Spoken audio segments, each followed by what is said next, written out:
नमस्कार, एक बार फिर से आप सभी का स्वागत है कलाम एकेडमी के डिजिटल प्लेटफॉर्म पर। प्यारे साथियों, मैं हूं विवेक और शुरू करते हैं हमारी दूसरी क्लास को, दूसरे लेक्चर को, जो है विकास के महत्वपूर्ण सिद्धांतों के बारे में। वो कौन कौन से सिद्धांत हैं जो कि विकास की परिभाषा को गढ़ते हैं, या फिर यूं समझ लीजिए कि जिनके ऊपर ये विकास की अवधारणा पूरी तरह से टिकी हुई है। इससे पहले की क्लास में हमने समझा था वृद्धि क्या है। तो वृद्धि क्या थी? शारीरिक अंगों में होने वाली बढ़ोतरी जो कि परिपक्वता तक होती है, जिसे मापा जा सके, जिसका मात्राकरण किया जा सके। ये तीन ही चीजें इसके अंतर्गत शामिल थी। और विकास जो है वो संपूर्ण जीवन में होने वाले परिवर्तन जो गर्भ से प्रारंभ होकर मृत्यु तक चलते हैं, ये बात हमने जानने की कोशिश की थी। अब आइए आगे बढ़ते हैं इस प्रक्रिया में और विकास के सिद्धांतों को समझते हैं। प्रिय विद्यार्थियों, वृद्धि और विकास की संकल्पना नाम का जो खंड आप पढ़ते हैं बाल विकास में, उसमें विकास के सिद्धांत से हमेशा प्रश्न पूछे जाते हैं। और 26 सितंबर को जो रीट आयोजित हुई थी, उस 26 सितंबर की रीट में जो लेवल 1 और लेवल 2 के अंदर जो क्वेश्चन आए थे पेपर्स में, वो विकास के सिद्धांतों से ही प्रश्न आए थे। तो ये वीडियो आपके लिए बहुत ज्यादा इंपॉर्टेंट है। आइए स्टार्टिंग करते हैं। लेकिन इससे पहले कि हम विकास के विभिन्न सिद्धांतों को समझें, आइए पहले विकास को लेकर जो महत्वपूर्ण मनोवैज्ञानिकों ने परिभाषाएं दी है, उनके ऊपर नजर डालने की कोशिश करते हैं। तो सबसे पहले हम बात करते हैं कुछ महत्वपूर्ण परिभाषाओं की। एलिजाबेथ हॉरलॉक, जो कि बाल विकास पर सबसे ज्यादा व्यापक अध्ययन के लिए जानी जाती हैं, उन्होंने बाल विकास को लेकर एक बात कही है कि विकास के फलस्वरूप व्यक्ति में नवीन विशेषताएं और नवीन योग्यताएं दृष्टिगत होती हैं, प्रकट होती हैं। तो नवीन विशेषता, नवीन योग्यता की बात कौन करती हैं? नवीन विशेषता, नवीन योग्यता की बात करती हैं श्रीमती एलिजाबेथ हॉरलॉक। उसके बाद आर्नोल्ड गेसेल का कथन आता है। वो कहते हैं कि विकास अभिवृद्धि के संप्रत्यय की अपेक्षा अधिक व्यापक है। यानी वृद्धि एक बहुत छोटी सी बात है। आपको याद हो तो वृद्धि और विकास के अंतर में भी मैंने कहा था कि वृद्धि विकास का अंग है, लेकिन विकास एक बड़ा व्यापक संप्रत्यय होता है। विकास अभिवृद्धि के संप्रत्यय की अपेक्षा अधिक व्यापक है। इसका अवलोकन, मूल्यांकन और कुछ समय तक तीनों रूपों में, कौन कौन से रूप? शरीर रचनात्मक, शरीर क्रिया विज्ञानात्मक और व्यवहारात्मक में मापन किया जा सकता है। यानी कि रचनात्मक, क्रियात्मक और व्यवहारात्मक में कुछ पक्ष हैं विकास के जिनका मापन हो सकता है। व्यवहारात्मक संकेत ही विकास के सर्वाधिक व्यापक परिचायक होते हैं। और आपको याद हो तो पिछली वीडियो में भी हमने ये पढ़ा था कि विकास के अंतर्गत जो परिवर्तन प्रकट होते हैं, उन्हें कार्यात्मक सुधार के रूप में देखा जा सकता है। और वही बात यहां पर है कि व्यवहारात्मक संकेत ही विकास के सर्वाधिक व्यापक परिचायक होते हैं। ये परिभाषाएं आपको एज इट इज याद करनी है, अगर आएंगी तो सीधे सीधे आ सकती हैं। फिर हर्बर्ट सोरेनसन की परिभाषा देखते हैं। वो कहते हैं कि विकास का अभिप्राय परिपक्वता तथा कार्यपरक सुधार की उस प्रक्रिया से है जो संरचना के स्वरूप में हो रहे गुणात्मक तथा परिमाणात्मक परिवर्तनों के फलस्वरूप होती है। याद कीजिए, हमने पिछली वीडियो में पढ़ा था कि वृद्धि केवल मात्रात्मक या परिमाणात्मक होती है, लेकिन विकास गुणात्मक भी होता है, मात्रात्मक भी होता है। और यही बात यहां पर हो रही है, गुणात्मक तथा परिमाणात्मक। विकास अभिवृद्धि की अपेक्षा गुणात्मक परिवर्तनों का विशिष्ट द्योतक है। अभिवृद्धि वाली चीजें तो विकास में शामिल है ही, उसके अलावा गुणात्मक परिवर्तन भी हम विकास के अंदर देख लेते हैं। उसके बाद इरा गॉर्डन की एक परिभाषा है। इरा गॉर्डन कहते हैं कि व्यक्ति का विकास एक ऐसी प्रक्रिया है जिसका प्रारंभ जन्म के समय से हो जाता है और वह तब तक चलती रहती है जब तक व्यक्ति पूर्णता को प्राप्त नहीं कर लेता। अर्थात विकास आत्मबोध, पूर्ति, अधिकतम संगठन और एकीकरण की पूर्णता की प्रक्रिया है। अब यहां पर आपको एक कंफ्यूजन हो सकता है कि साहब, आपने तो पिछली वीडियो में बताया था कि विकास गर्भ से प्रारंभ होता है, और यहां पर आप कह रहे हो कि इरा गॉर्डन कह रहे हैं कि ये तो जन्म से प्रारंभ हो रहा है। तो फिर सही किसको माने? सही आपको गर्भ को ही मानना है। लेकिन इस परिभाषा को भी आपको याद रखना है, क्योंकि यह परिभाषा 11वीं कक्षा की आरबीएससी की जो साइकोलॉजी की किताब है उसमें दी हुई है, इसलिए इस परिभाषा को हम छोड़ नहीं सकते। विकास निसंदेह गर्भ से प्रारंभ होता है, लेकिन अगर यह स्टेटमेंट ऐसा आ जाए और पूछे कि यह बात किसने कही, तो उत्तर इरा गॉर्डन हो जाएगा। आगे बढ़ते हैं और अगले कथन को जानते हैं, जो है फ्रैंक का। फ्रैंक कहते हैं अभिवृद्धि यानी कि ग्रोथ कोशीय गुणन, सेल्यूलर मल्टीप्लिकेशन है, यानी कि हमारी कोशिकाएं जो हैं वो कैसे बढ़ रही हैं, यह बात अभिवृद्धि से पता चलती है। और विकास उन अंगों का संगठन है जिसे अभिवृद्धि और विभिन्नता द्वारा निर्मित किया जाता है। विकास उन अंगों का संगठन है जिसे अभिवृद्धि और विभिन्नता द्वारा निर्मित किया जाता है, बनाया जाता है, तैयार किया जाता है। इसके बाद आगे भी कुछ हमें कथन देखने को मिलते हैं, जिनमें गैरिसन और अन्य का कथन बड़ा इंपॉर्टेंट है। गैरिसन कहते हैं कि जब बालक विकास की एक अवस्था से दूसरी अवस्था में प्रवेश करता है तो उसमें कुछ परिवर्तन देखने को मिलते हैं। और जाहिर सी बात है, हमने विकास को परिभाषित भी ऐसे ही किया है कि विकास संपूर्ण जीवन में होने वाले परिवर्तनों की उत्तरोत्तर श्रृंखला है। यह परिवर्तन कुछ निश्चित सिद्धांतों का अनुसरण करते हैं और इन्हीं को विकास का सिद्धांत कहते हैं। तो देखो, विकास के सिद्धांत किसको कहा जाता है, यह बात की परिभाषा भी, वही सिद्धांत किसको कहते हैं विकास का, इस बात की परिभाषा भी आई हुई है। और यह परिभाषा दी है गैरिसन ने कि विकास की एक अवस्था से दूसरी अवस्था में जब बालक प्रवेश करता है तो उसमें कुछ परिवर्तन देखने को मिलते हैं। यह परिवर्तन कुछ निश्चित सिद्धांतों का अनुसरण करते हैं और इन्हीं को विकास के सिद्धांत कहा जाता है। विकास के सिद्धांत इन्हीं को कहा जाता है। ठीक है, अब देखिए आगे भी कुछ सिद्धांत के जुड़े हुए कथन हैं, इनको भी समझ लेते हैं। हालांकि स्किनर का यह कथन बड़ा इंपॉर्टेंट है क्योंकि इसी पर विकास का जो पहला सिद्धांत हम पढ़ेंगे वो टिका हुआ है कि विकास प्रक्रियाओं की निरंतरता। क्योंकि देखो, निरंतरता बोलने का मतलब यहां क्या है, मैंने कहा था कि गर्भ से विकास प्रारंभ होता है और मृत्यु तक चलता है। ठीक है, निरंतरता का सिद्धांत इस बात पर बल देता है कि व्यक्ति में कोई भी परिवर्तन आकस्मिक नहीं होता, अचानक से कोई परिवर्तन नहीं होता। ऐसे नहीं होता कि आज आप सो रहे हो तो आप 3 फुट के हो, सुबह उठोगे तो एकदम से 6 फुट हाइट हो जाएगी। धीरे धीरे धीरे धीरे ग्रेजुअली चीजें होती है। धीरे धीरे रे मना धीरे सब कुछ होए, माली सींचे सौगड़ा ऋतु आए फल होए। तो वही बात है, यहां पर कोई भी परिवर्तन आकस्मिक नहीं होता, अर्थात विकास एक सतत प्रक्रिया का द्योतक है और इसकी गति कभी तीव्र तो कभी मंद होती रहती है। इस कथन को मैं एक बार पुनः दोहराऊंगा आपके सामने, चिंता मत कीजिए। आगे बढ़ते हैं, डगलस व हॉलैंड का कथन देखते हैं। यह कहते हैं कि विभिन्न व्यक्तियों के विकास की गति में भिन्नता होती है। यह भिन्नता विकास के संपूर्ण काल में यानी पूरे जीवन काल में, चिरकाल में व्यक्ति में स्थायी बनी रहती है या यथावत बनी रहती है। यथावत मतलब बनी रहती है। भिन्नता, भाई मैं आपसे भिन्न हूं, आप किसी और से भिन्न है, कोई किसी से भिन्न है, हर व्यक्ति एक दूसरे से अलग है और यही भिन्नता विकास में दृष्टिगत होती है। स्किनर का एक और कथन है जो कहते हैं कि यह सिद्ध किया जा चुका है कि वंशक्रम उन सीमाओं को निर्धारित करता है जिसके आगे बालक का विकास नहीं किया जा सकता। यह भी प्रमाणित किया जा चुका है कि जीवन के प्रारंभिक वर्षों में दूषित वातावरण, कुपोषण, गंभीर रोग जन्मजात योग्यताओं को कुंठित और दुर्बल बना सकते हैं। ये कथन है जिससे एक बड़ा सिद्धांत निकल के आता है। मैं पहले ये कथन समझा रहा हूं, फिर जब सिद्धांत आएंगे तब उन कथनों को हम वापस समझेंगे। गैरिसन कहते हैं कि शरीर संबंधी दृष्टिकोण व्यक्ति के विभिन्न अंगों के विकास में सामंजस्य और परस्पर संबंध पर बल देता है। शरीर संबंधी दृष्टिकोण व्यक्ति के विभिन्न अंगों के विकास में सामंजस्य और परस्पर संबंध पर बल देता है। वहीं हार्लॉक कहती हैं कि विकास लयात्मक होता है, RYTHEMIC है ये, रिदमिक न कि, माफ कीजिएगा, लयात्मक होता है न कि नियमित, रेगुलर नहीं होता, लगातार नहीं होगा, ये लयात्मक होगा, नियमित नहीं होगा। ठीक है, लयात्मक होगा, रेगुलर नहीं। ठीक है, आइए अब आगे बढ़ते हैं और इसको समझने की कोशिश करते हैं। तो आइए विकास के सिद्धांतों की यात्रा को प्रारंभ करते हैं।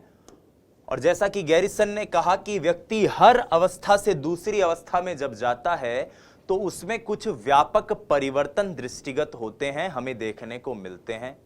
यही परिवर्तन जब आप जनरलाइज या एकीकृत स्वरूप में देखो तो विकास का सिद्धांत कहलाते हैं। व्यक्ति का विकास बहुत सारे सिद्धांतों पर निर्भर रहता है, यानी कि चाहे मेरा विकास हो, चाहे आपका विकास हो, चाहे हमसे पहले जो लोग इस सृष्टि पर आए हैं उनका विकास हो, या हमारे बाद जो लोग आएंगे उनका विकास हो, सभी का विकास कुछ निश्चित सिद्धांतों का अनुसरण करता है, निश्चित बिंदुओं का, पक्षों का अनुसरण करता है। उन्हीं को हम समझेंगे। और ये सबसे इंपॉर्टेंट टॉपिक है, जैसा कि मैंने बताया कि 26 तारीख को आपके रीट जो आयोजित हुई थी उसमें इससे क्वेश्चन आया था। तो विकास का जो पहला सिद्धांत हम पढ़ते हैं वो है निरंतरता का सिद्धांत। निरंतरता का सिद्धांत। आप सिर्फ इसे समझिए, नोट्स में आपको पीडीएफ में सारी चीजें लिखी हुई मिल जाएंगी। निरंतरता का सिद्धांत कहलाता है प्रिंसिपल ऑफ कंटिन्यूटी।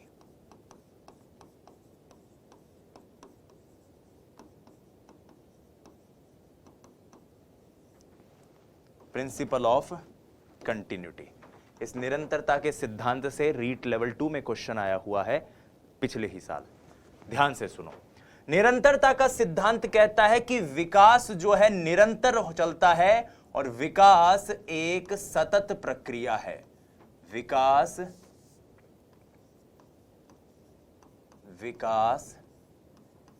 एक सतत प्रक्रिया है। सतत प्रक्रिया मतलब कंटिन्यूअस प्रोसेस, कभी रुकेगी नहीं, चलती रहेगी। ये चलती रहेगी, एक जैसी गति से नहीं चलेगी। इसीलिए हार्लॉक ने कहा था कि लयात्मक होता है, लगातार नहीं, नियमित नहीं। तो देखो, एक सतत प्रक्रिया है, इसकी गति कभी तीव्र, कभी मंद होती है। हम पढ़ते भी हैं कि शैशव अवस्था में विकास बहुत तीव्र होता है और जब आप उसके आगे की अवस्था में जाते हो तो विकास की गति थोड़ी सी कमजोर पड़ जाती है। यहां पर आपको एक चीज और याद रखनी है, हार्लॉक का कथन क्या है कि रिदमिक है, RYTHEMIC, रेगुलर नहीं, नियमित नहीं। एक जैसा हमेशा नहीं होगा, लेकिन एक लय में होगा, कभी तेज कभी धीरे, कभी तेज कभी धीरे। शैशवावस्था में गति तेज होती है, बाल्यावस्था में कम हो जाती है, फिर किशोरावस्था में बढ़ जाती है। तो विकास चलता तो रहेगा, जीवन पर्यंत चलता रहेगा, लेकिन एक जैसी गति से नहीं चलता। इसलिए निरंतरता का सिद्धांत है, सतत सिद्धांत है और गर्भ से होकर मृत्यु तक चलता है। स्किनर यही बात समझाते हुए कहते हैं कि निरंतरता का सिद्धांत इस बात पर बल देता है, अभी अभी हमने कथन पढ़ा है कि व्यक्ति में होने वाला कोई भी परिवर्तन अचानक नहीं होगा, आकस्मिक नहीं होगा। तो यहां पर एक स्किनर का कथन है, यह भी आपको याद रहना चाहिए। यह भी आपको याद रहना चाहिए। अब देखिए, जब आप ये पढ़ रहे हैं तो मेरा मन कर रहा है कि मैं आपको वो क्वेश्चन दिखाऊं जो क्वेश्चन आया हुआ है। ये 26 सितंबर का क्वेश्चन है, 26 सितंबर 2021 रीट में आया हुआ क्वेश्चन है, जो कहता है कि विकास कभी ना समाप्त होने वाली प्रक्रिया है। कभी ना समाप्त होना मतलब गर्भ से मृत्यु तक। तो यह बात किस सिद्धांत से पता चलती है? सीधा सा ऑप्शन था, निरंतरता के सिद्धांत से। देखो, इतने सरल प्रश्न आएंगे प्यारे विद्यार्थियों, और अपन को उन सारे क्वेश्चनों को हल करना है। कोई क्वेश्चन हो, कसोई क्वेश्चन हो, अपन सगड़ा क्वेश्चन को बढ़िया जवाब देना है। और इसीलिए आप साथ में जुड़े रहिए मेरे। अगले सिद्धांत पर चलते हैं। निरंतरता के सिद्धांत के बाद जो दूसरा सिद्धांत हम पढ़ते हैं वो है व्यक्तिगत भिन्नता का सिद्धांत। कौन सा सिद्धांत? व्यक्तिगत भिन्नता का सिद्धांत।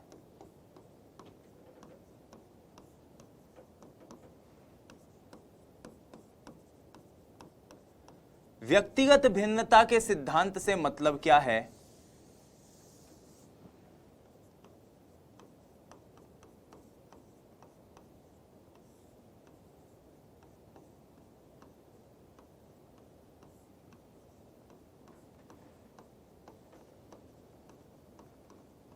सिद्धांत इंडिविजुअल डिफरेंसेस।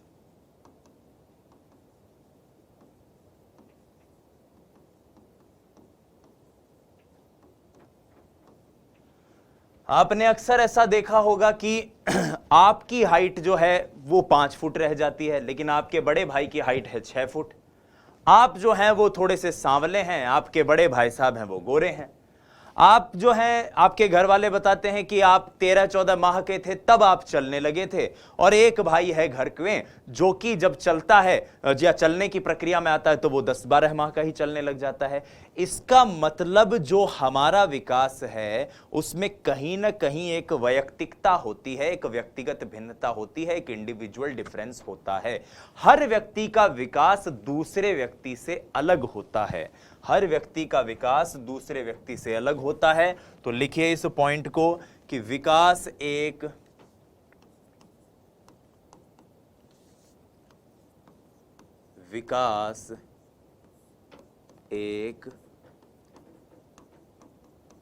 व्यक्तिगत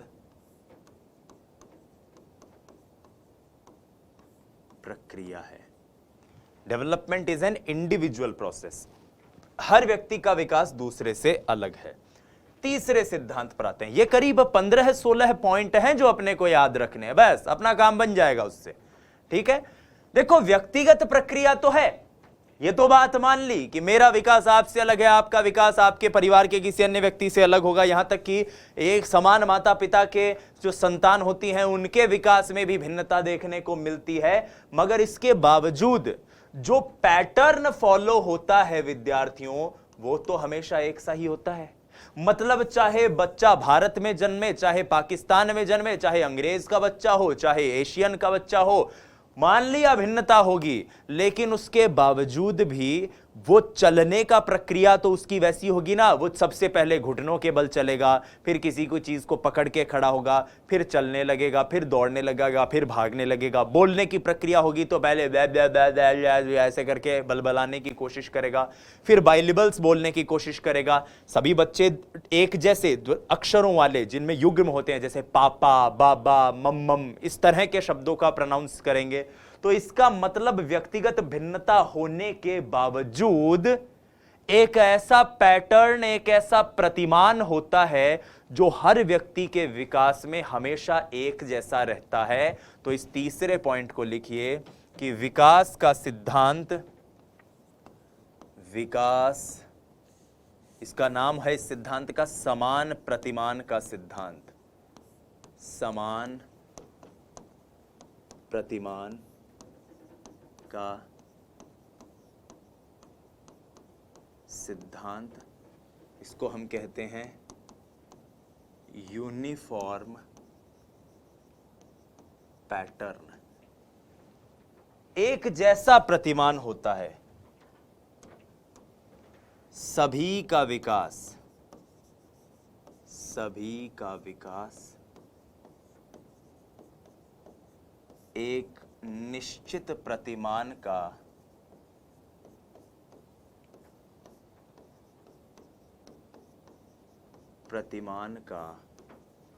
अनुसरण करता है।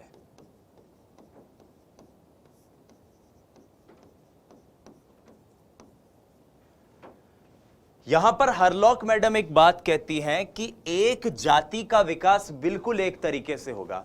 अब आप कहेंगे कि साहब जाति का मतलब क्या, कोई ठाकुर, ब्राह्मण, बनिया, ओबीसी ऐसे जाति? नहीं नहीं नहीं नहीं दोस्तों, यहां जाति का मतलब है मनुष्य जाति। तो विकास में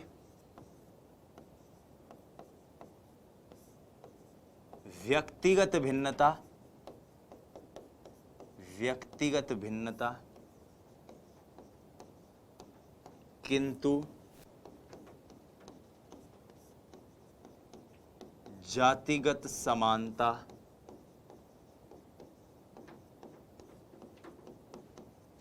होती है। हर जाति का विकास बिल्कुल एक तरीके से होता है, तो व्यक्तिगत भिन्नता, इंडिविजुअल डिफरेंसेस तो होंगे, लेकिन जातिगत समानता, जो स्पेशल सिमिलैरिटीज है, एक स्पीसी का विकास बिल्कुल एक तरीके से होगा, ये जरूर देखने को मिलेगा। और ये जो स्टेटमेंट मैंने आपको लिखवाया है, इससे भी रीट 2021 में क्वेश्चन आया था, और उस क्वेश्चन को भी मैं आपके सामने यहां पर प्रदर्शित करूंगा। जो क्वेश्चन अब बताने जा रहा हूं वो लेवल 1 का क्वेश्चन है साथियों, लेवल 1 का क्वेश्चन है। ये देखिए, ये क्वेश्चन था वो L1 का क्वेश्चन है, 26 सितंबर 26 2021। क्या क्वेश्चन है, ध्यान से सुनो। मानव का विकास आजीवन चलता रहता है, ठीक है, तो निरंतरता की बात कर रहा है। आगे क्या कह रहा है, यद्यपि दो व्यक्तियों का विकास एक जैसा नहीं होता। हां, यद्यपि व्यक्तिगत भिन्नता तो होती है, किंतु सभी सामान्य बालकों में विकास का क्रम एक सा रहता है। क्रम मैं जो बोल रहा था, पहले घुटनों के बल चलना, फिर चीजों को पकड़ के खड़ा होना, फिर उनको पकड़ते हुए सरकना और उसके बाद चलना, तो यह एक तरह का क्रम है जो सब में एक जैसा रहता है। यह कथन विकास के किस सिद्धांत की ओर संकेत करता है, तो साहब यह विकास के समान प्रतिरूप या समान प्रतिमान, प्रतिमान मतलब पैटर्न, प्रतिरूप मतलब भी पैटर्न होता है, उस सिद्धांत का अनुसरण करता है। सरल सा क्वेश्चन है, बस हो गई बात। आगे बढ़िए, अगले स्टेटमेंट पर चलते हैं। अगला स्टेटमेंट अगले सिद्धांत पे समझते हैं। स्टेटमेंट का मतलब है अगले सिद्धांत को समझने की कोशिश करते हैं। तो समान प्रतिमान के सिद्धांत को समझने के बाद अब हम विकास के तीसरे सिद्धांत पर चलते हैं, और विकास का तीसरा सिद्धांत कहता है, स्टेटमेंट है कि विकास सुव्यवस्थित क्रम में होता है, सुव्यवस्थित क्रम में होता है,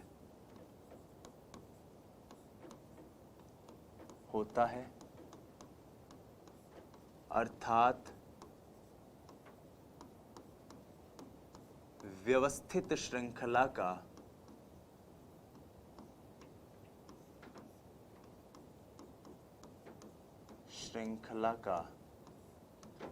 अनुगामी है।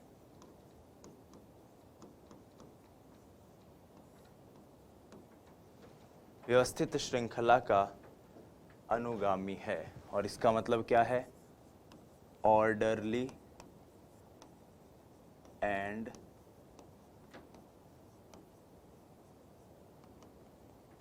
प्रोग्रेसिव। एक ऑर्डर में होगा, एक सुव्यवस्थित क्रम में होगा, और एक व्यवस्थित श्रृंखला का अनुगामी है। हर बच्चा एक ही जैसा क्रम, एक ही जैसा पैटर्न फॉलो करता है, ये कुछ और नहीं है। समान प्रतिमान के सिद्धांत को एक और बेहतर ढंग से कहने का तरीका है, कथन का तरीका थोड़ा सा अलग है।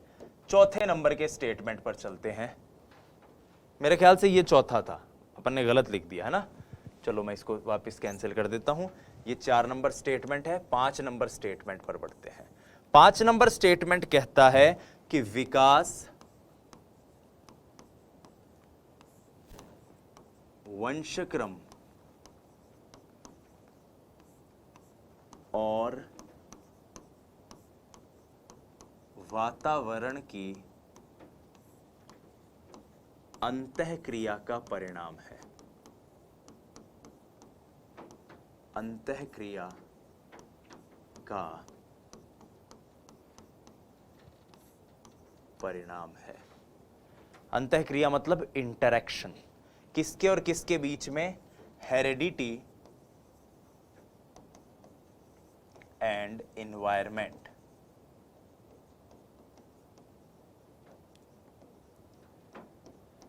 प्यारे साथियों, हम में जितने भी गुण परिलक्षित होते हैं, चाहे शारीरिक हो, चाहे मानसिक हो, चाहे संवेगात्मक हो, संज्ञानात्मक हो, या तो उन गुणों को हमने अपने पूर्वजों से ग्रहण किया है, या तो ऐसा हुआ होगा कि वो गुण हमने अपने पूर्वजों से ले लिए, या फिर ऐसा रहा होगा कि उन गुणों को हमने जिस वातावरण में हम हैं उस वातावरण में रहने के कारण हम में वो गुण आ गए। तो इसलिए जो विकास है उस पर वंशक्रम और वातावरण दोनों अपना असर डालते हैं। हालांकि वंशक्रम और वातावरण का असर कैसा होता है, इसकी पूरी जानकारी एक सेपरेट वीडियो में आपको मिलेगी।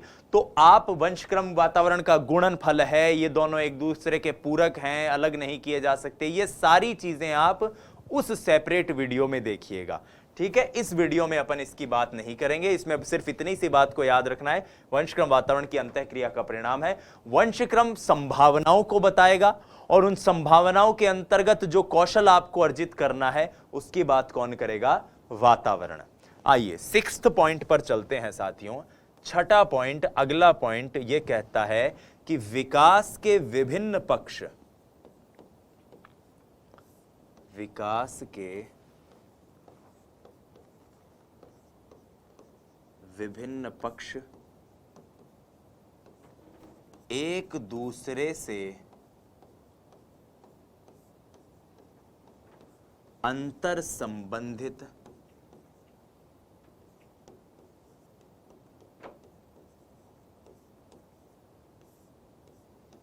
व एक दूसरे पर अंतर निर्भर हैं। ठीक है, विकास के विभिन्न पक्ष एक दूसरे से अंतर संबंधित हैं और एक दूसरे के अंतर निर्भर हैं। इसको आप ऐसे कह सकते हो, inter related and inter dependent. Inter related inter dependent का क्या मतलब है साथियों? इंटर रिलेटेड इंटर डिपेंडेंट को आप एक अंग्रेजी कहावत से याद रख सकते हो, healthy mind lives in healthy body. भाई जैसा आपका शरीर रहेगा, मन और मस्तिष्क भी उतना ही स्ट्रांग रहेगा। इसका मतलब विकास के जितने भी पक्ष हैं, जैसे कि शारीरिक विकास है, मानसिक विकास है, संवेगात्मक विकास है, संज्ञानात्मक विकास है, ये सब एक दूसरे से जुड़े हुए हैं। आप शारीरिक रूप से स्वस्थ रहोगे तो आप मानसिक रूप से स्वस्थ रहोगे, मानसिक रूप से स्वस्थ रहोगे तो आप संवेगात्मक रूप से स्वस्थ रहोगे, संवेगात्मक रूप से स्वस्थ रहोगे तो संज्ञानात्मक रूप से स्वस्थ रहोगे। तो इस प्रकार से सारे पक्ष एक दूसरे से संबंधित होते हैं। और यहीं से हमारा अगला पॉइंट बनता है, और वो ये बनता है, हालांकि इसी से ही जुड़ा हुआ है, कुछ अलग नहीं है, कि विकास बहुदिशीय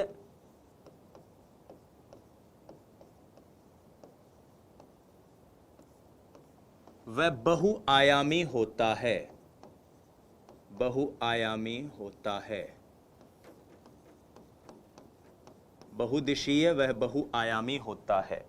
बहुदिशीय मतलब एक समय पर विकास बहुत सारी दिशाओं में हो सकता है। आपका शरीर जब बढ़ रहा है तो आपके खून में वृद्धि हो रही है, तब आपकी हड्डियों में वृद्धि हो रही है, तब आपकी मांसपेशियों में वृद्धि हो रही है। लेकिन जब शरीर में वृद्धि हो रही है तो संवेगों में भी वृद्धि हो रही है, संवेग भी विकसित हो रहे हैं, माफ कीजिएगा। जब संवेग विकसित हो रहे हैं तब आप मानसिक कौशल का भी विकास हो रहा है, तब सामाजिक कौशल का भी विकास हो रहा है। तो इसका मतलब विकास बहुदिशीय और बहुआयामी है। मल्टी डायरेक्शनल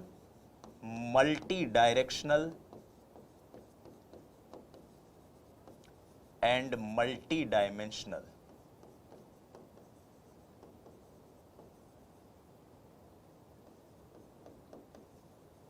याद रहेगी ये बात। मल्टी डायरेक्शनल मतलब बहुत सारी दिशाओं में हो रहा है, और मल्टी डायमेंशनल मतलब बहुत सारे डायमेंशन, शारीरिक विकास के साथ मानसिक हो रहा है, मानसिक के साथ संवेगात्मक, संवेगात्मक के साथ संज्ञानात्मक। तो ये अलग अलग डायमेंशन सारे एक साथ काम कर रहे हैं। ये बहुदिशीय और बहुआयामी विकास की प्रकृति को दृष्टिगत करता हुआ एक कथन है। इसके बाद बढ़ते हैं आगे, अगले कथन को समझने की कोशिश करते हैं। और अगला कथन कहता है कि विकास संचयी होता है। विकास कैसा होता है? संचयी होता है। संचय मतलब क्यूमुलेटिव। तो लिखो, विकास संचयी होता है। Development is a cumulative process.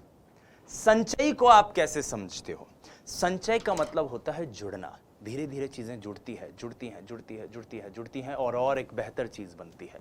इसको आप एक छोटे से मोटिवेशनल कथन से याद रखो कि एक कुल्हाड़ी के प्रयोग से मैं 50 बार चोट मारता हूं और एक चट्टान को तोड़ता हूं, तो 50वीं चोट पर अगर चट्टान टूट रही है तो क्या पहले ही चोट की इंपॉर्टेंस नहीं है? है ना? बिल्कुल है। पहली चोट अगर नहीं पड़ती तो क्या 50वीं चोट उस चट्टान को तोड़ पाती?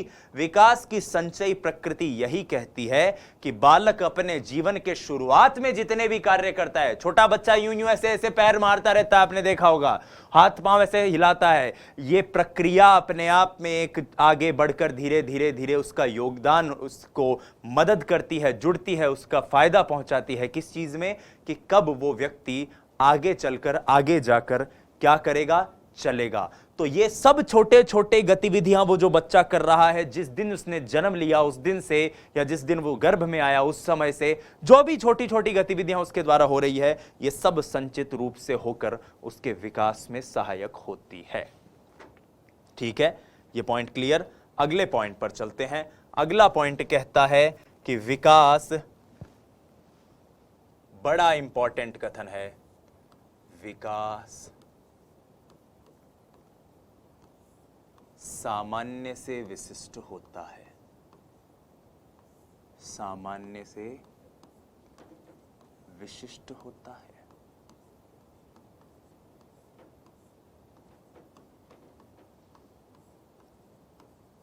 फ्रॉम जनरल टू स्पेसिफिक,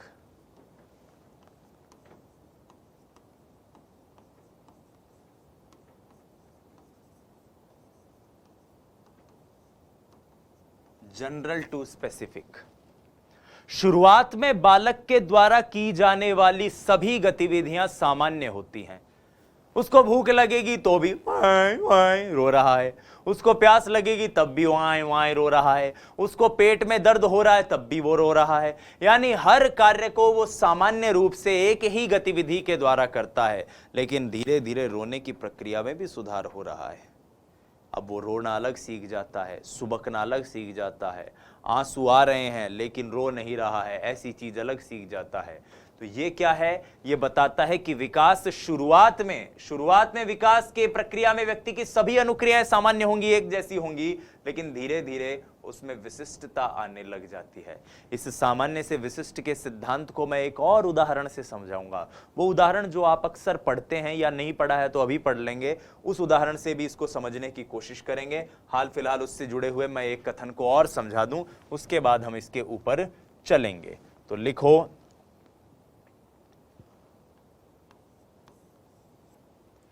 विकास एकीकृत स्वरूप में होता है। स्वरूप में होता है। एकीकृत स्वरूप का मतलब एक इंटीग्रल प्रोसेस है विकास।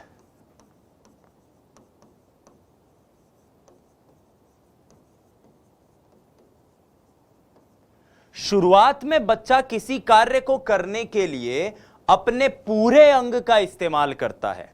शुरुआत में बच्चा एक कार्य को करने के लिए अपने पूरे अंग का इस्तेमाल करता है, फिर धीरे धीरे वो अंग के प्रत्यंग का इस्तेमाल करके काम करता है। पहले उसको लगता है ये पूरे हाथ से अपन इस कार्य को कर लें, ठीक है। फिर उसको लगता है कि नहीं, इसको करने के लिए तो मैं केवल अपने कोहनी का इस्तेमाल से ही कर सकता हूं। एक समय बाद जब उसको कलाइयों का प्रयोग आ जाता है, उंगलियों का प्रयोग आ जाता है, और तत्पश्चात पहले पूरे अंग को, फिर अंग के प्रत्यंग को, और बाद में समग्र रूप से पूरे अंग का इस्तेमाल करने वो बच्चा लग जाता है। और यही विकास का एकीकृत स्वरूप है। मुझे एक प्रश्न का जवाब दीजिए कि जब मैं इस बात को कह रहा हूं कि एक बच्चा पहले एक पेंसिल उठाने के लिए पूरे अंग का इस्तेमाल करेगा, फिर धीरे धीरे उसका अपने अंगों के प्रत्यंगों पर कंट्रोल आ गया, वो इस पेंसिल को ऐसे भी उठा सकता है, ऐसे भी उठा सकता है, इस तरह से भी उठा सकता है, इन दोनों के उंगलियों के प्रयोग से भी उठा सकता है, तो क्या इसको मैं एकीकृत स्वरूप या एकीकरण का उदाहरण कहूंगा? आप कहोगे हां। मेरा अगला प्रश्न है कि क्या मैं इसे सामान्य से विशिष्ट का उदाहरण भी कह सकता हूं? सोच के बताइए, सोच के बताइए कि पहले वो बच्चा सामान्य रूप से इसे पकड़ने की कोशिश कर रहा था, अब उसे पता है कि मैं अपने विशिष्ट अंग का इस्तेमाल करके इसे पकड़ सकता हूं। आपका उत्तर होगा हां। रीट एक बार इस तरह का क्वेश्चन पूछ चुका है, हालांकि इसमें एक और अभी सिद्धांत आना बाकी है। 3 सिद्धांत हैं जो बिल्कुल एक ही उदाहरण पर फिट बैठते हैं, और इसीलिए उस क्वेश्चन में बाद में दोनों आंसर्स को सही माना गया था। उस क्वेश्चन को भी हम यहां पर डिस्कस करेंगे। तो विकास एकीकृत स्वरूप में होता है, यह पॉइंट भी मेरे ख्याल से मेरे सभी दोस्तों को क्लियर हो गया होगा। अगले पॉइंट पर चलते हैं।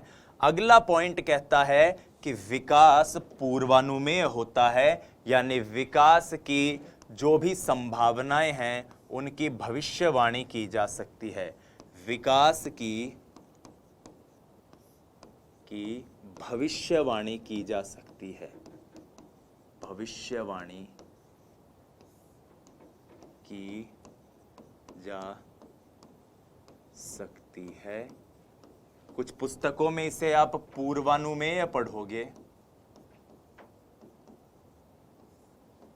जिसको हम कहते हैं प्रेडिक्टेबल इन नेचर। पूर्वानुमेय या प्रेडिक्टेबल का मतलब, अरे एक पुरानी कहावत है कि पूत के पांव पालने में ही दिख जाते हैं। जो व्यक्ति अच्छा है, बेहतर है, वो पहले से ही पता चल जाता है। अक्सर ऐसा नहीं होता कि मान लो कि जो एक बच्चा है उसके वो चल नहीं रहा, 13-14 महीने हो गए चल नहीं पा रहा, मां परेशान, तो कहीं पीछे से दादी रहस्योद्घाटन करती है और बोलती है, अरे इको बाप बियाल कोई हो, वो भी 15 महीना पहले कौन साल हो, तो वो भी कौन साल है। इसका मतलब दादी ये बात जानती है कि ये गुण पिता से इस बच्चे में आ गए हैं। पिता ने भी लेट चलने की प्रक्रिया की थी, ये बच्चा भी लेट चलेगा। तो यहां पर दादी क्या कर रही है, एक तरह से प्रेडिक्शन ही तो कर रही है, भविष्यवाणी ही तो कर रही है। और वैसे आप ये भी कह सकते हैं कि बहुत छोटी उम्र में कलाई की हड्डियों का अगर एक्सरे किया जाए, एसके मंगल साहब इस बात को कहते हैं, तो उस कलाई की हड्डी के एक्सरे द्वारा आप यह बता सकते हो कि प्रौढ़ अवस्था में, एडल्ट एज में जब वो बच्चा जाएगा तो उसकी हड्डियों की साइज क्या होगी, उसकी हड्डियों की शेप कैसी होगी, आकार कैसा होगा। तो विकास की भविष्यवाणी की जा सकती है। इस पॉइंट को आप सभी याद रखिएगा। 12वां पॉइंट चलते हैं। 12वां पॉइंट कहता है कि विकास, बालक और बालिकाओं का विकास बालिका व बालकों के विकास की दर में, बालकों के विकास की दर में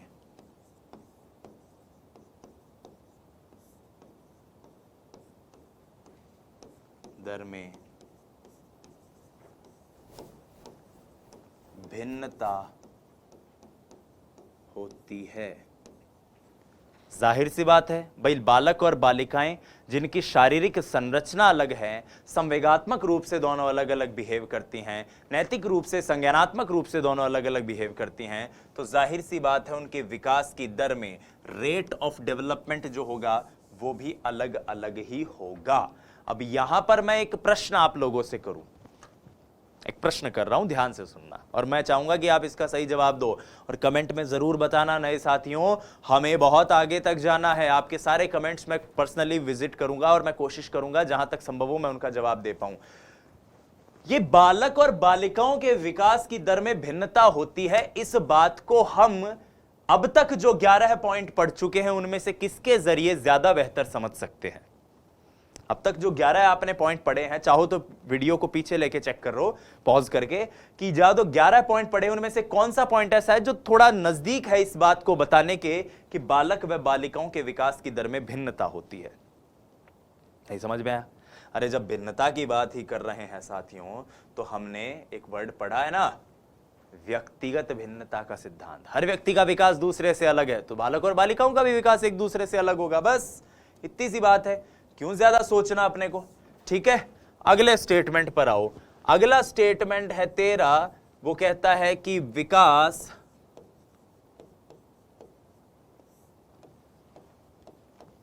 सांस्कृतिक,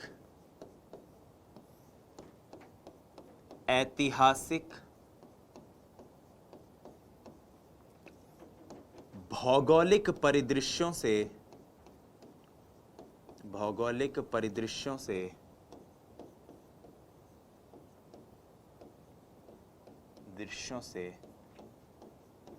प्रभावित होता है।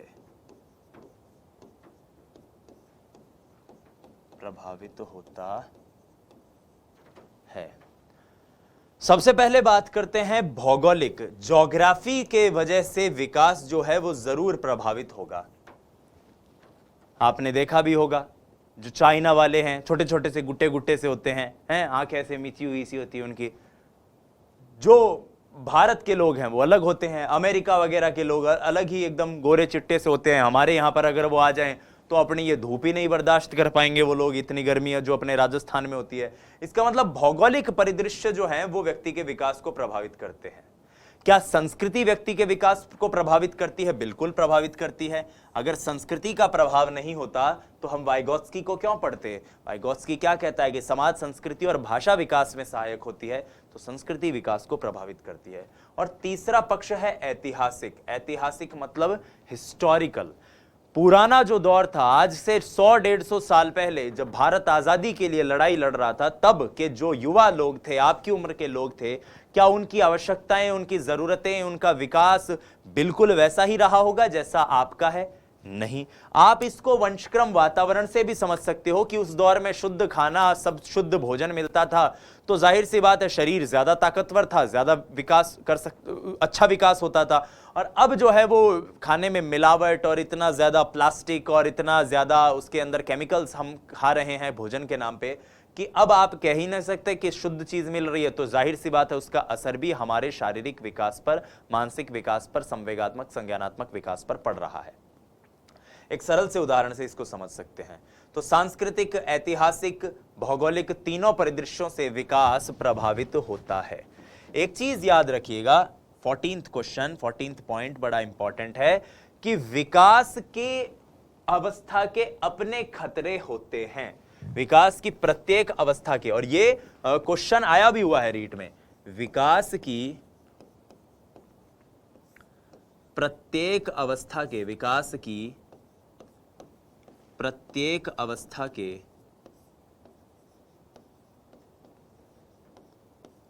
के अपने खतरे हैं, अपने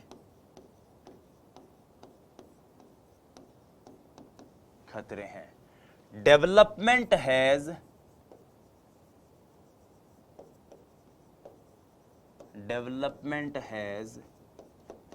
इट्स ओन हजार्ड्स। विकास के प्रत्येक अवस्था के अपने खतरे हैं। Development has its own hazards. हर अवस्था के अपने खतरे हैं। अब खतरे का मतलब क्या है? हर अवस्था की अपनी विशेषता होती है साथियों, इसको सरल भाषा में समझते हैं। हर अवस्था की अपनी विशेषता होती है, लेकिन अगर वो विशेषता उसके बाद की अवस्था में भी बनी रहे तो क्या उस वक्त उसको विशेषता कहोगे? विशेषता नहीं साहब, वो खतरा बन जाएगी। फिर एक सरल से उदाहरण से समझते हैं कि एक बच्चा बोलने की प्रक्रिया की शुरुआत में शैशवावस्था में तुतला कर बोलता है, दा दा दा दा दा करके बोल रहा है। और अब मान लो वही बच्चा अवस्था में आ जाए, आपकी अवस्था में आ जाए, मेरी अवस्था में आ जाए और बोले दुर्जी दुर्जी थाइटलोजी पदा दो, थाइटलोजी पदनी है मेरे को, थी दीपी पदनी है लीत के लिए।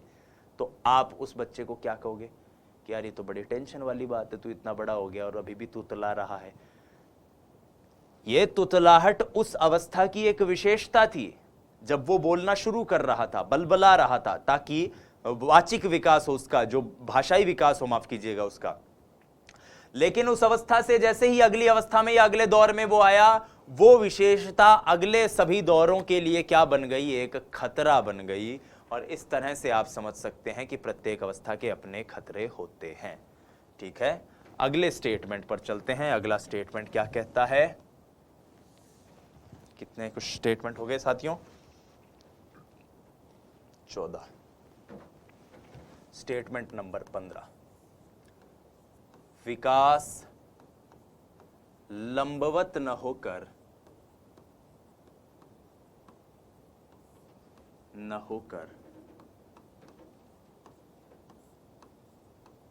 वर्तुलाकार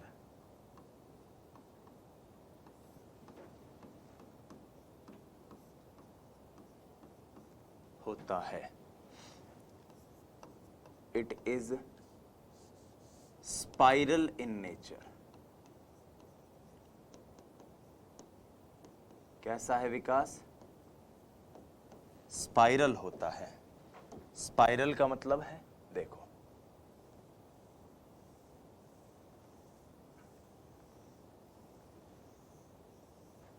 इस तरह से समझो।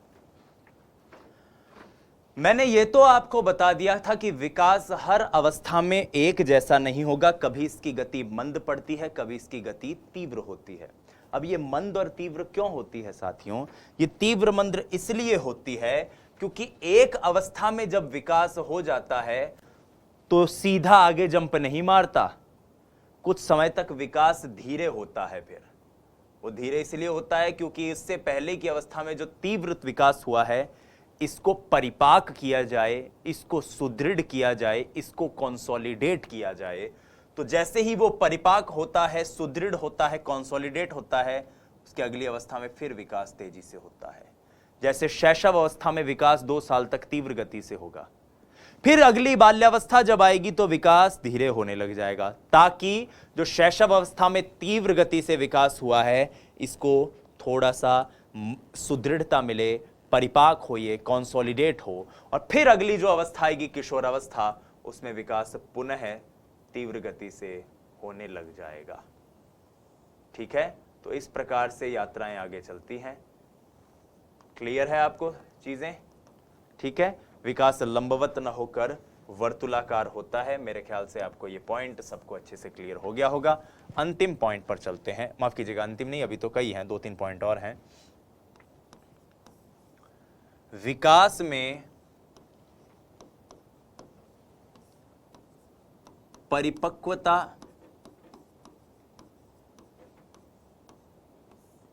व अधिगम की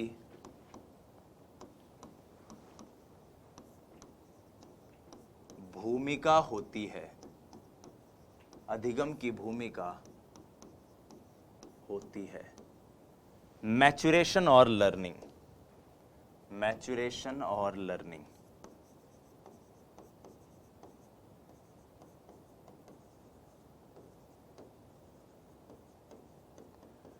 यहां तक कि एलिजाबेथ हरलॉक ने तो अपनी पुस्तक में विकास को परिपक्वता और अधिगम का एक प्रोडक्ट बताया है, गुणनफल बताया है। उन्होंने तो यह कहा है कि परिपक्वता, किसने? एलिजाबेथ हरलॉक ने, गुणा अधिगम बराबर क्या होगा? विकास। अब इसको आप एक छोटे से उदाहरण से देख सकते हो। मैं एक छोटी सी कहानी आपको सुना दूं, उससे आपको चीजें क्लियर हो जाएंगी। एक परिवार में 2 बच्चे थे, 2 भाई थे, एक रामू था, एक शामू था, और रामू और शामू दोनों ही जो हैं जुड़वा भाई थे। जुड़वा भाई थे यानी कि यह कहानी आपको परिपक्वता, अधिगम और विकास तीनों के बीच के अंतर को समझाने के लिए बता रहा हूं मैं। क्या थे? जुड़वा भाई थे। अब ये जुड़वा भाइयों को इनके पिता का मन किया कि मैं स्विमिंग सिखा के ने लेके जाऊं। पिताजी जब स्विमिंग सिखाने के लिए गए कोच के पास, तो कोच ने मना कर दिया कि साहब अभी तो इन बच्चों की उम्र ही क्या हुई है, अभी ये परिपक्व नहीं हुए हैं, अभी इन बच्चों को स्विमिंग नहीं सिखाई जा सकती, इनके पांव जमीन तक नहीं अड़ेंगे जब ये पूल में जाएंगे। तो पापा ने कहा ठीक है। इसका मतलब वो बच्चे सीख नहीं पाए। इसमें किस चीज का योगदान था? परिपक्वता का। ठीक है, और लर्निंग भी अपने आप में एक विकास है। हरलॉक का कथन है, learning is a development bye effort and exercise. व्यक्ति के खुद के प्रयास और व्यक्ति के परिश्रम द्वारा, अभ्यास द्वारा किया जाने वाला विकास ही अधिगम कहलाता है। ठीक है, अब देखो, मान लो 2 साल बाद वो गए, 2 साल बाद पिताजी ने उनको स्विमिंग सिखाने के लिए भेज दिया। तो एक ने तो कहा कि मैं स्विमिंग सीख लूंगा, एक ने मना कर दिया 2 साल बाद, बोला मैं तो ना सीखूं, मैं तो सेकंड ग्रेड की करूंगा, रीट की तैयारी करूंगा, आरएस की तैयारी करूंगा, मन कौन सीखनी स्विमिंग। चला गया।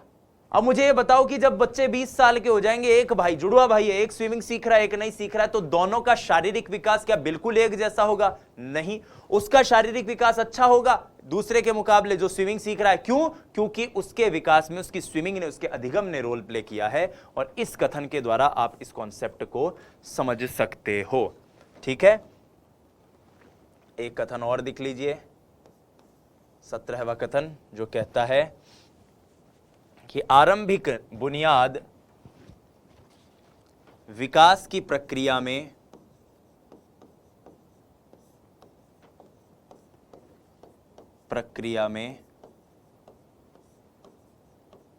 आरंभिक बुनियाद मतलब शुरुआत का विकास, यानी शैशवावस्था का विकास। बुनियाद बाद के विकास से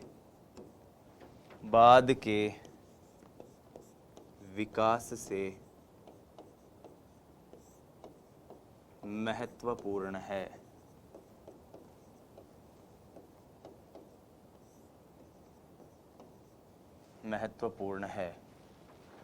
विकास की प्रक्रिया में आरंभिक बुनियाद बाद के विकास से अधिक महत्वपूर्ण है। तो ये चीज क्लियर हो गई आपको, ठीक है। परिपक्वता व अधिगम की भूमिका होती है, प्रक्रिया में आरंभिक बुनियाद बाद के विकास से ज्यादा महत्वपूर्ण है। अब दो बड़े महत्वपूर्ण टर्म्स हैं जिनको हमें जानना है। एक तो होती है सीफेलोकॉडल, CEPHALOCAUDAL।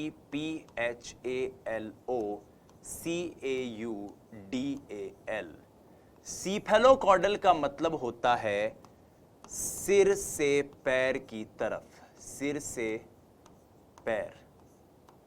विकास की प्रक्रिया में व्यक्ति का जो विकास होता है, विकास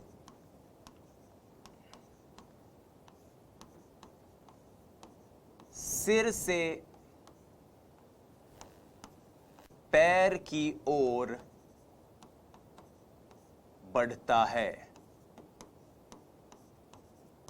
आपने नोटिस भी किया होगा, एक बच्चा जो है वो पहले अपनी गर्दन उठाना सीखता है, फिर इस पर नियंत्रण करना सीखता है, फिर वो बैठा छाती उठाना सीखता है, इस पर नियंत्रण करना सीखता है, फिर धीरे धीरे धीरे धीरे धीरे धीरे उसका नियंत्रण अपने शरीर के अंगों में होता होता अंत में पैरों पर पहुंचता है, और सबसे आखिर में वो अपने पैरों पर खड़ा होना और चलना सीखता है। लेकिन सबसे पहले वो अपनी गर्दन, अपने सिर के ऊपर नियंत्रण करना सीखता है।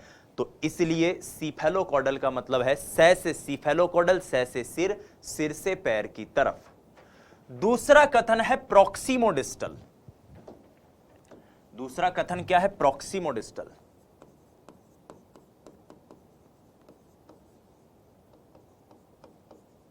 डिस्टल, यह है केंद्र से परिधि।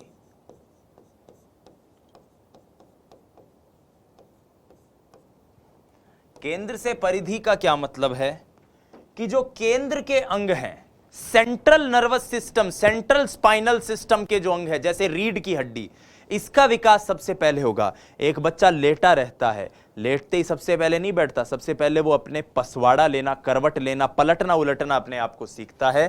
तो यहां पर हम क्या कहेंगे? केंद्र के अंग परिधि के अंगों से, परिधि के अंगों से पहले विकसित होते हैं, पहले विकसित होते हैं। अभी देखिए, आपको एक स्क्रीन पर मैं एक फोटोग्राफ दिखाता हूं सीफेलोकॉडल और प्रॉक्सिमोडिस्टल को समझाने के लिए। ये देखिए साथियों, यहां पर दो फोटोग्राफ्स आपको दिख रही है, एक है ए, एक है बी। पहली तस्वीर में आप एक लाल लाइन को आते हुए देख पा रहे होंगे। ये लाल लाइन जो सिर से शुरू होकर और सीधे कहां तक आ रही है? लंबवत, एक तरह से सीधी आ रही है सिर से पैर की तरफ, जो बताती है पहले ऊपर के अंग विकसित होते हैं और बाद में नीचे के अंग विकसित होते हैं। और इस प्रकार से आपका विकास चलता है सीफेलोकॉडल। दूसरी तस्वीर है प्रॉक्सिमोडिस्टल, जो बताती है पहले अंग विकसित होते हैं केंद्र के, और केंद्र के अंग जब विकसित होते हैं उसके बाद बाहरी अंगों का नंबर आता है, बाहरी अंग उसके बाद विकसित होते हैं। तो ये कंधा, फिर हाथ, भुजाएं, फिर कोहनी, फिर जो आपकी आर्मपिट है, फिर कलाई और अंत में उंगलियां। ठीक इसी प्रकार से, इसी तरह से नीचे, और ऐसे व्यक्ति का विकास केंद्र से परिधि की ओर होता है। तो ये सीफेलोकॉडल और प्रॉक्सिमोडिस्टल की बात कौन करते हैं? ये करते हैं साइकोलॉजिस्ट, चाइल्ड डेवलपमेंट की जब बात समझाते हैं तब। तो ये पॉइंट आपको याद रखना है। यहां पर विकास के तमाम सिद्धांत समाप्त होते हैं और इसके बाद हम हमारे प्रश्नोत्तर की श्रृंखला को बढ़ाते हैं। जो प्रीवियस ईयर्स में क्वेश्चन कुछ पूछे गए हैं उनको डिस्कस करते हैं। ये तो एक रीट का 2021 का क्वेश्चन मैंने डिस्कस कर ही लिया था आपसे। आइए अब आगे बढ़ते हैं अगले प्रश्न पर। अगला प्रश्न बहुत इंपॉर्टेंट प्रश्न है, ध्यान से सुनना। शुरुआत में एक बच्चा अपनी पूरी हथेली का उपयोग करके वस्तु को पकड़ता है। धीरे धीरे वृद्धि और विकास के रूप में बच्चा उंगली और अंगूठे का उपयोग करके वस्तु को उठाने का प्रयास करता है। यह कौन सा विकास है? तो देखो, इसको हमने एकीकरण में भी पढ़ा था, इसको हमने सामान्य से विशिष्ट में भी पढ़ा था। लेकिन मैं आपसे कहूं कि भाई प्रॉक्सिमो डिस्टल भी तो कुछ ऐसी ही बात करता है। जब मैं कह रहा हूं केंद्र से आगे के परिधि के अंग विकसित होंगे, इसका मतलब पहले ये कोहनी विकसित होगी, फिर भुजाएं विकसित होंगी, माफ कीजिएगा, पहले कंधा, फिर भुजाएं, फिर कोहनी, फिर हाथ, फिर कलाई और फिर उंगलियां, हथेली। ठीक है, तो इसका मतलब इस प्रश्न का उत्तर व्यापक से विशिष्ट, जनरल टू स्पेसिफिक भी हो सकता है। इसका प्रॉक्सिमो डिस्टल ये भी हो सकता है। देखिएगा, ये उदाहरण इन तीनों पर उपयुक्त बैठता है विद्यार्थियों, तीनों पर उपयुक्त बैठता है। ठीक है, और इसीलिए इस प्रश्न का उत्तर जब बोर्ड ने ये प्रश्न आया था तो बी और सी दोनों सही माने थे, बी और सी दोनों सही माने थे। ये क्वेश्चन फिर 26 सितंबर की रीट का ही है जो हमने अभी डिस्कस किया। ठीक है, आइए आगे बढ़ते हैं अगले स्टेटमेंट पे। अगला स्टेटमेंट है, निम्न में से कौन सा कथन विकास के बारे में सही नहीं है? यानी विकास के सिद्धांतों के संदर्भ में असत्य कथन जानना है। पहला, विकास अंतःक्रिया का फल है। बिल्कुल साहब, विकास तो अंतःक्रिया का फल है। हार्लॉक तो कहती हैं कि अधिगम और परिपक्वता, और कुछ मनोवैज्ञानिक इसको वंशक्रम और वातावरण की अंतःक्रिया मानते हैं। तो ये तो बिल्कुल सही कथन है। फिर क्या है? एक व्यवस्थित श्रृंखला का अनुगामी है, हमने ये भी पढ़ा है। विकास एक व्यक्तिगत प्रक्रिया है, व्यक्तिगत मतलब इसमें व्यक्तिकता होती है, व्यक्तिगत भिन्नता होती है, बिल्कुल ये बात सही है। विकास विशिष्ट से सामान्य की ओर होता है, विकास विशिष्ट से सामान्य नहीं, सामान्य से विशिष्ट होता है, सामान्य से विशिष्ट, general to specific, GS, general से स्पेसिफिक होता है। ठीक है, आओ इसके बाद बढ़ते हैं आगे अगले क्वेश्चन पे। निम्न में से कौन सा कथन विकास के संदर्भ में सही नहीं है? विकास प्रतिमानों की कुछ निश्चित विशेषताओं की भविष्यवाणी की जा सकती है, बिल्कुल। विकास का उद्देश्य वंशानुगत संभाव्य क्षमताओं का विकास करना है, बिल्कुल। संभाव्य क्षमताएं जो हमारी है वंशक्रम के द्वारा दी गई, उन्हीं का ही तो विकास करना विकास है। ठीक है, विकास के विभिन्न क्षेत्रों में खतरे नहीं होते ना, अभी पढ़ा है हमने, विकास के विभिन्न क्षेत्रों में खतरे होते हैं, ये हमारा आंसर है। और प्रारंभिक विकास बाद के विकास से अधिक महत्वपूर्ण है, बिल्कुल ये कथन भी हमने पढ़ा है। तो आंसर क्या हो गया इसका? Option C. अगले कथन पर चलते हैं। विकास प्रक्रियाओं की निरंतरता का सिद्धांत केवल इस तथ्य पर बल देता है कि व्यक्ति में कोई भी परिवर्तन आकस्मिक नहीं होता। ये कथन किसका है? तो देखो, कोई परिवर्तन आकस्मिक नहीं होता, निरंतरता का सिद्धांत, ये कथन दिया हुआ है स्किनर का। हमने कथनों वाले स्टेटमेंट में ये पढ़ा भी था, इसलिए हमारे इस क्वेश्चन का आंसर हो जाता है स्किनर। इसके बाद ये एक क्वेश्चन जो एनसीईआरटी से है, देखिए, वे परिवर्तन जो एक निर्धारित क्रम का अनुसरण करते हैं तथा प्रधानतः उस आनुवांशिक रूपरेखा ब्लूप्रिंट से सुनिश्चित होते हैं जो हमारी समृद्धि और विकास में समानता उत्पन्न करते हैं। ये एनसीईआरटी में लिखा हुआ स्टेटमेंट है, एनसीईआरटी में दी हुई परिभाषा है, और ये परिभाषा एनसीईआरटी ने दी है परिपक्वता यानी कि मैच्योरेशन की। मैच्योरेशन की जो परिभाषा एनसीईआरटी ने दी है वो परिभाषा यही है। क्या है परिभाषा? कि वे परिवर्तन जो एक निर्धारित क्रम का अनुसरण करते हैं तथा प्रधानतः उस आनुवांशिक रूपरेखा से सुनिश्चित होते हैं जो हमारी समृद्धि और विकास में समानता उत्पन्न करते हैं। हमारे अंदर कुछ ब्लूप्रिंट है, कुछ आनुवांशिक योग्यताएं हैं जो समय आने पर दृष्टिगत होंगी, और यही क्या है? यही परिपक्वता है।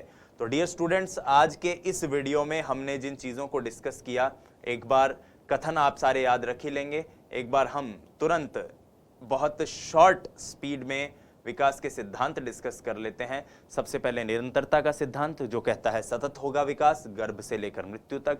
व्यक्तिगत भिन्नता, सबका विकास अलग होगा लेकिन उसके बावजूद समान प्रतिमान यानी सबके विकास में एक निश्चित पैटर्न होगा।